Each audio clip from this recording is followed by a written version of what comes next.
How did the body parts of a missing woman end up in this man's freezer? This evil can only be perpetrated by the reincarnate of the devil himself. It easily wins as the most heinous and senseless crime of all time. From instant loss of appetite at a horrible scene, to telling lies and more lies to cover a crime, to discovering that your good friend is actually a criminal, you're definitely in for a shock. Brace yourself, folks, and journey with me. It's mid-July 2017. It's a Saturday afternoon, and you're seated in your living room, probably waiting for your favorite show to come up, or seeing a movie on Netflix. But suddenly, you realize you need to make dinner. Spaghetti sounds great, but you need to make some meatballs and hamburgers. Oops, you're out of meat. Aha! A friend had kept his freezer in your basement for some weeks now because he didn't have power in his apartment, and he didn't want his meat to thaw. It's time to go meat hunting in your friend's freezer, hoping to find some and replace it later. On getting to the freezer, it was locked. Seems odd, but you didn't think about it much. You unscrewed the locks, opened the fridge, and found something unusual. What is a trash bag doing in a freezer, all frozen? Strange, right? It needs to be open. Using a knife, you found part of the bag that you could manage to slice open. At that point, you became frozen yourself, because you couldn't believe what had been sitting in your basement for weeks. Instant loss of appetite. Call 911, what is your emergency? Yeah, my name is Kevin. I live in Cam, Ohio. Okay. Me and my wife were just on a dead body in our freezer. Dead body? Freezer's up. Yeah. Alright, it's okay, sir. Is it a male? Is it a female? I think it's a female. I need a camel police here right away. Youngstown, Ohio, nestled in the Mahoning River, is a city with a story to tell. The town had a reputation for crime, particularly in the latter half of the 20th century. Once earned it a challenging moniker as Murder Town, USA.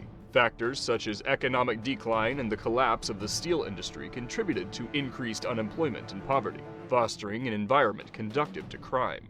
However, in recent years, Youngstown has undertaken various initiatives to address crime and improve living conditions. Community-led projects, economic diversification, and investments in education have played pivotal roles in transforming the city's trajectory. While challenges persist, Youngstown's commitment to revitalization showcases a community working together to redefine its identity and overcome historical obstacles. The city is gradually shedding its past reputation, emphasizing its potential for growth, development, and a brighter future.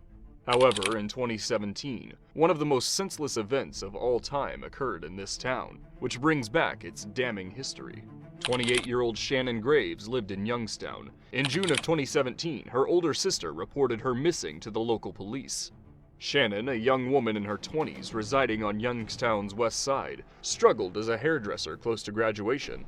While working as a dancer, or less nicely, stripping, she financially supported her education. Despite starting this line of work at a young age, around 15 or 16, Shannon was an attractive woman who used her looks to make a living. Born in November 1988, Shannon faced challenges early in life, losing her mother to cancer. This led her to drop out of high school and turn to dancing at a local strip club for self-support. Despite the unconventional career path, Shannon was intelligent and responsible, having earned her GED. By the age of 28, she sought alternative ways to sustain herself without relying on stripping. In 2017, Shannon skipped 3 consecutive family holidays, raising concerns. Oddly, when her family tried contacting her, the responses, both calls and texts, were unlike Shannon's. This unusual communication made her family consider 2 possibilities. Either Shannon was intentionally trying to cut ties with her family, or someone else was using her cell phone. The latter appeared more plausible to the police when investigating her disappearance. They focused on people close to Shannon, including her boyfriend and ex-boyfriend. Before going missing, Shannon was engaged to John Scarata, a 41-year-old who owned a small home improvement business. Shannon played a vital role in managing finances and assisting with marketing. Hoping to leave the stripping industry, she envisioned John's business taking off. To support this, Shannon created a local commercial featuring herself. Unfortunately, John's business faced setbacks when he was arrested for drug trafficking shortly after their engagement. Following her fiancé's imprisonment, Shannon entered a relationship with Arturo Novoa, a 31-year-old who often used the alias Anthony Gonzalez. Hailing from the east side of Youngstown, Arturo identified as a rapper aspiring to make a mark in the music industry. However, his journey featured limited success and a history of short-lived part-time jobs. During this period, Arturo was unemployed and lived in Shannon's apartment, relying on her for financial support as he pursued his musical aspirations. Shannon and Arturo's relationship was chaotic. They had frequent arguments and numerous breakups and reconciliations. Concerned about Shannon's prolonged silence, her family reached out to Arturo first, considering he still lived in her apartment. Arturo claimed Shannon suddenly left him, which is kind of believable because of the kind of relationship they had. However, the confusing part was that Shannon left all her belongings, including her beloved pit bull, Molly, whom she treated like a daughter. Given Shannon's strong bond with Molly, it seemed highly unlikely that she would abandon her pet, making things even more suspicious. The police eventually interviewed one of Arturo's close friends, Andrew Herman, who assisted Arturo in burning some of Shannon's belongings. According to Andrew, he was merely trying to support and console a friend who appeared heartbroken after his girlfriend left him for another man. However, with Shannon now missing, Andrew had some concerns, although he was hesitant to believe Arturo was capable of harming, let alone killing Shannon. Subsequently, the police discovered that Arturo wasn't living alone in Shannon's apartment. Arturo was living with Katrina Layton, a woman he had dated before meeting Shannon. Katrina, along with her 2 young children, moved into the apartment with Arturo. The relationship between Arturo and Katrina had been tumultuous, marked by several years of off-and-on dating. There were instances of physical confrontations between Katrina and Shannon due to the love triangle. Upon learning about the complex relationships, the police sought to speak with both Arturo and Katrina. Unfortunately, neither was cooperative, and attempts to contact them at Shannon's apartment proved futile. It wasn't until the police towed an unlicensed abandoned vehicle registered to Katrina on the street that Katrina reached out to the police. During her interrogation, she denied either her or Arturo's knowledge of Shannon's whereabouts. Katrina did her best to put the detective's suspicions to bed, but there were too many strange things to ignore even though the cops didn't have a body or any direct evidence of foul play. If they were going to pursue this investigation further, they were going to have to interview Arturo. When asked why Arturo hadn't reached out to the police about the missing Shannon, Katrina claimed he was too busy because of his job. Guess what the job was? Dishwashing. Yep, you heard that right. Arturo's dishwashing job was too demanding to allow him to see the police. But that wasn't all. Arturo and Katrina were not only living in Shannon's house, using her car and caring for her beloved dog, but they were also using her cell phone and her directional, otherwise known as the welfare card or the food stamp card. Why would she leave those behind?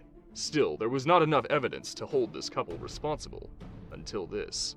A few years back in Campbell, a neighboring town to Youngstown, Eschenbaugh's friend introduced him to a man named Anthony Gonzalez. They became friends because Eschenbaugh owned audio equipment, and Gonzalez was interested in recording rap music. Fast forward to mid-July when Gonzalez asked Eschenbaugh for a favor. Eschenbaugh explained that the electricity was out at Gonzalez's home, and he was worried about the meat in his freezer thawing. Eschenbaugh agreed to let Gonzalez bring the freezer to his Campbell home. Late at night, Gonzalez and a friend arrived, bringing the freezer through the back door into the basement. It wasn't until 3 days later that Eschenbaugh's wife noticed something odd. The freezer was locked with a padlock. Though Gonzalez had some eccentricities, they didn't question it further. The freezer remained untouched for weeks, until one fateful Saturday when Eschenbaugh's wife wanted to borrow some hamburgers and make meatballs for dinner. Eschenbaugh's wife had removed the 3 screws securing the padlock on the freezer and opened the door. Upon discovering a large trash bag inside, she felt uneasy, reattached the screws, and promptly called her husband. Upon Eschenbaugh's return home, he inspected the freezer and observed that the contents within the bag seemed frozen solid. Using a knife, he carefully sliced open a part of the bag, and he made a grim discovery, one that will definitely leave a lasting trauma in him, a gruesome memory etched into his brain. Eschenbaugh uncovered frozen human arms and legs, along with fragments of the spine, skull, and some teeth, which belonged to Shannon. He immediately contacted 911.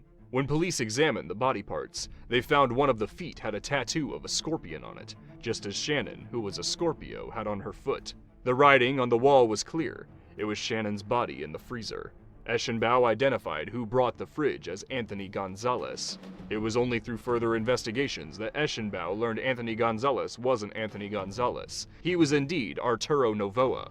In April 2016, Arturo Novoa and Shannon Graves initiated their relationship, which evolved into a romantic connection, leading them to move into a residence on Mahoning Avenue, Youngstown, Ohio. The relationship turned tumultuous, marked by Arturo's abusive behavior, resulting in their separation in December 2016. Arturo initially moved out and cohabited with Katrina Layton. A week later, however, he returned to live with Shannon. The tragic incident occurred on February 24, 2017, when violence erupted between Arturo and Shannon. Arturo fatally attacked Shannon with a hammer in their bedroom, and he took her life. Arturo contacted Katrina while looking to dispose of the evidence. They took drastic measures, including shaving Shannon's head, wrapping her body in multiple garbage bags, placing the remains in Arturo's car trunk, and driving to Layton's residence. Helped by his friend Andrew Herman, Arturo undertook the grim task of dismembering Shannon's body in the garage, separating her arms, legs, and head, and storing the parts in bins. Between March 1st and March 17, 2017, Shannon's remains were returned to the apartment she shared with Arturo and placed in a freezer. On March 1st, 2017, Arturo sought permission from a friend on Sherwood Avenue to have a bonfire, during which he and Katrina disposed of Shannon's belongings, including her hair in the fire. Arturo and Katrina, using the alias Chicken Man, ordered 12 gallons of sulfuric acid through Walmart for in-store pickup. Although the Walmart employee insisted on identification, Katrina used her own credit card to complete the purchase. Returning to the Mahoning Avenue address, they poured the acid into the container holding Shannon's torso and head, dissolving everything except a portion of her skull. This remaining piece, along with her arms and legs, was placed in the freezer. Over the following months, Katrina lives in an apartment Arturo once shared with Shannon, assuming care for her dog and using her phone and credit cards.